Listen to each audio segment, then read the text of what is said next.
Disclaimer, I do not dislike CinemaSins, and that is not a lie. For my next Everything Wrong with CinemaSins video, I'm going to be seeing their video on Ron's Gone Wrong, and I would like to give a thanks and dedication to Edward the Blue Engine #2 for requesting this video. Enjoy the video, everyone. Look, I'm going to send the 50 seconds of logos, of course. And as always, you do exactly that. But I'm also going to take the time to send this dumb smashed up S and T in the word sister here. I'm sure there's some dumb story about why it's supposed to be that way, or some dumb reason some dumb executive thought it looked cool, but it isn't. It's dumb. It looks ugly. It looks like a mistake. I hate it. Well, at least the animation on these characters looked pretty good for 2005. What's that? This came out in 2021? Oh, dear God, no! Personally, I think the animation on these humans looks good for a movie that was released in 2021. So like I've said many times before, just because you don't like this doesn't mean that others feel the same way, meaning this isn't a sin. Also, who's at this release? Usually these things are reserved for the press, investors, and maybe a couple of celebrities, but this is a crowd of maybe 10,000 or so people, mostly children, who, bought tickets? Won a lottery? Were easiest for the computers to render? Okay, I'll give two answers to this. The first being that the public is the audience, since the Bebots will be shared so as distributed publicly. And the second is that since there are a lot of children in this audience, I just assumed that their parents were able to afford them tickets for this.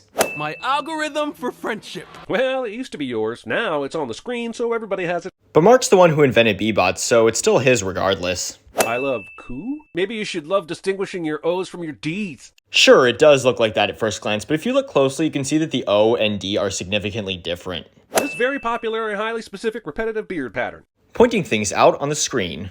So, on the one hand, we have technology so advanced that an AI robot can find friends for you. But on the other, no one has created cell phones that can record clear images in low light mode. But the Bebot being given to Ellie is being bathed in bright light, so I don't think taking pictures of it will be a problem for the audience.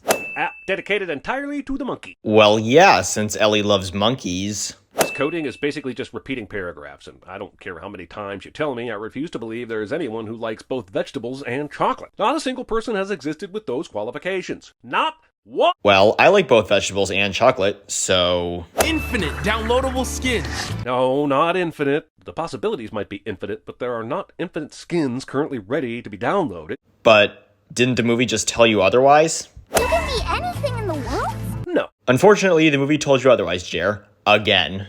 Let's make friends! With nature! Because nothing is outside of Bubble HQ but trees and bears! Yay! First of all, that's not where the Bebots are being distributed to. They're being sent to residential areas. Second of all, even though we don't see any bears here, you're, again, just saying what we can see in the movie here. I mean, why have the handprint outline on the robot if it doesn't matter if the hand stays in the print? Because that's how a Bebot gets to know its user, as we were previously shown with Ellie. Seriously? I know, right? They don't come with protective outer boxes. You're transporting them loose in the back of a van, and the van's back door just happened to come open so the plot could start? So crazy, huh? Yeah, that's part of how this movie's plot begins. What is this dinosaur doing to this other dinosaur, and why do they look so happy about it? This is a kid movie, you pervs! Well, like Edward said in his comment, this movie is rated PG, and its humor is a way of showing so. Also, just because a movie is animated doesn't mean it's for kids, as I've said many times before. This is not how you space your computers if you're trying to work. This is how you space your computers if you're trying to make sure you have a clear sight line to the camera angle for when you talk to your son, who just got home from school, standing in the doorway you left open while in the midst of an important video chat. Narration. I always strive to send beaded curtains. It brings me comfort. Well, since you didn't explain why you dislike beaded curtains or why that'd make the movie better, I'll be giving this sin my award. If his mom were alive, she'd have known that. We got a dead parent in a kids movie cliche. Yeah. So? I throw in goat. Goat for the Bebot. Why is the goat in the truck at all? Does it go everywhere with them as a possible form of payment? Is it like me and my wallet? The best answer that I can give is that the goat is with them for gag and comedy purposes. That one fell out of my van earlier. Which of course means I'm just going to leave it by the side of the road or some so someone could easily snag it. Yeah, I thought it was weird too, but apparently the company just doesn't care, or even ask any follow-up questions. I might even sell it to this dad staring wistfully at me so he can take it home to his kid and hijack it too. Well, yeah, that's what eventually happens in the movie, so what's the problem here?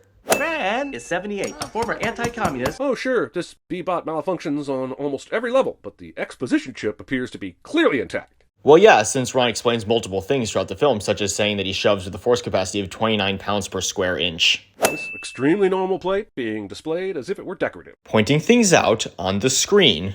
Is anyone else concerned that the bubble store has a f***ing crusher built into the wall, just on and ready? And why is the room bathed in moody red light instead of proper lighting needed in a clearly important storage room? Firstly, I'd assume that the crusher was just recently turned on since the bubble people are planning to crush Ron.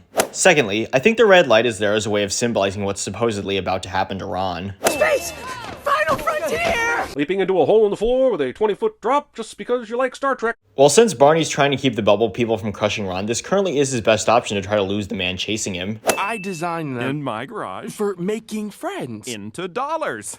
If our share price goes any higher, we'll have to give it a spacesuit. And if your naked villainy goes any higher, they'll need to give you a digital mustache to twirl. And that somewhat happens since Andrew becomes the CEO of Bubble later on before he gets blackmailed, and with no digital mustache. A friend likes everything about you. I'm going to assume the movie addresses this absolute bullshit at some point, but just in case it's already f***ed a kid up, let's send this anyway. But what's bullshit about that? That's part of how being friends with someone works, and for instance, I have lots in common with one of my best friends. Also using printed maps. Well, even though we have phones, printed maps are still being used nowadays, and I know because I recently used one. Why is Don't Let Dad or Gran See You tied to Keep Me Company, which is underneath the Don't section? Those two are tied together because Barney wants to let Ron know to be with him without their knowledge since he was supposed to be crushed. And I also think that the Keep Me Company sign is farther down to not be considered part of the Don't section. Also, I agree with everything else you say in the sin, but I'll still make the golf hit sound again so that we can move on.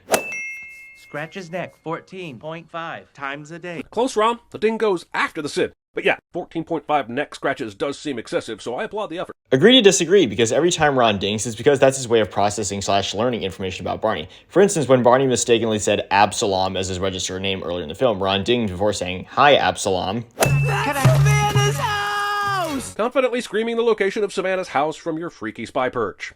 To me, he said that in a more panicky way since he wants the fact that he still has Ron to be a secret and doesn't want anyone to see him. The store made an error. They squished Sally Squirrel. No. They squished a Bebot with an active Sally Squirrel skin that you just so happen to have in a box just sitting here waiting for the right moment to show them. True, but when we met this Bebot earlier in the film, it did say, "Hi, I'm Sally Squirrel."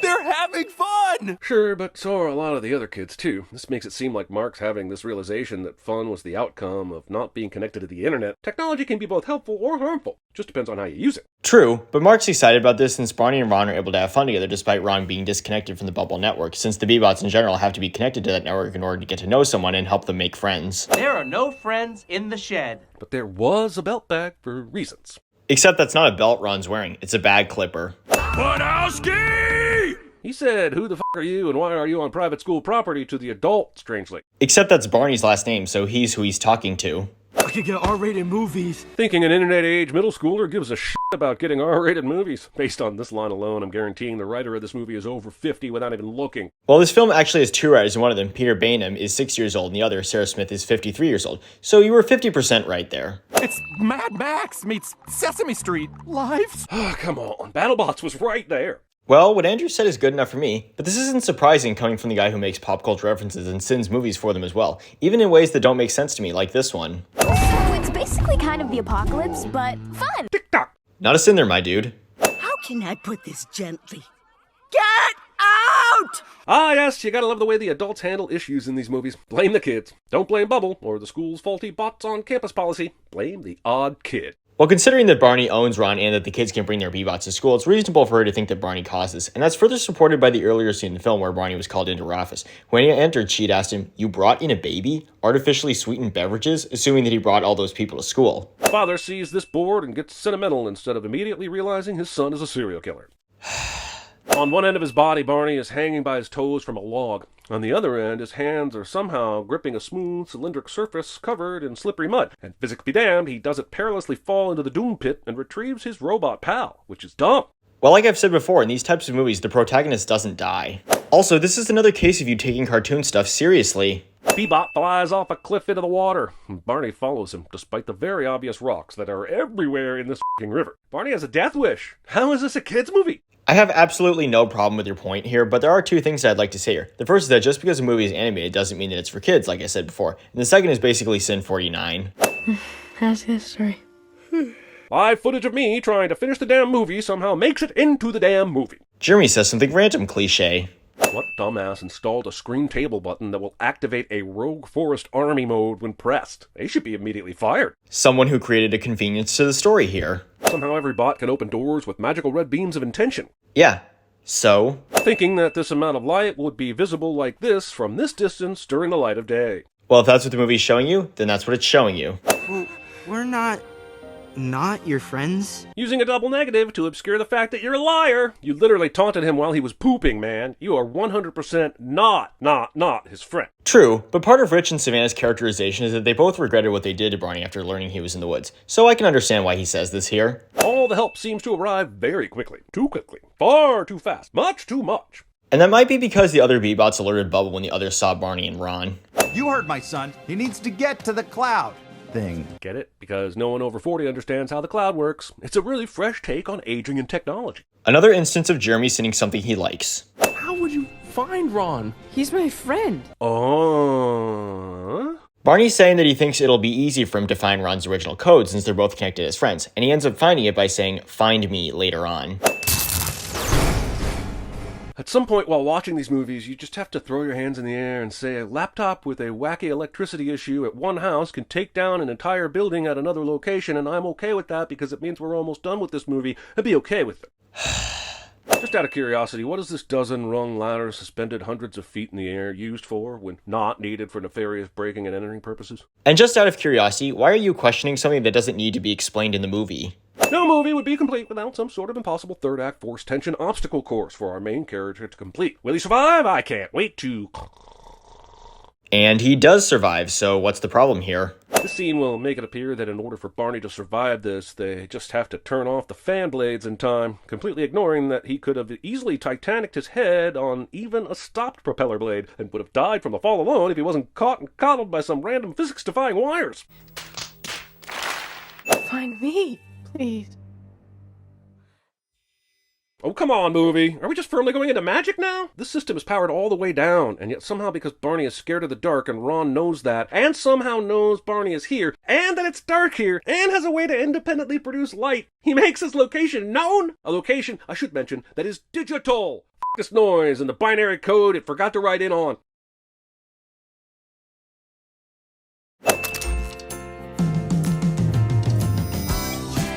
What the fuckity fucking f***itude of f***ery?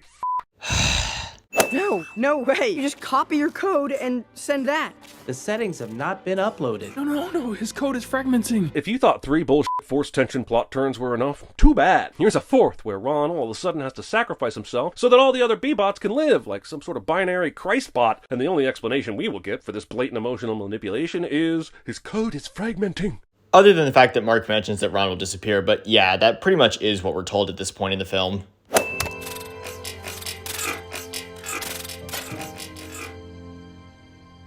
Well, that went much faster than when the story needed Ron to dramatically linger just a moment ago. And that's probably to build up the emotion for this part of the story.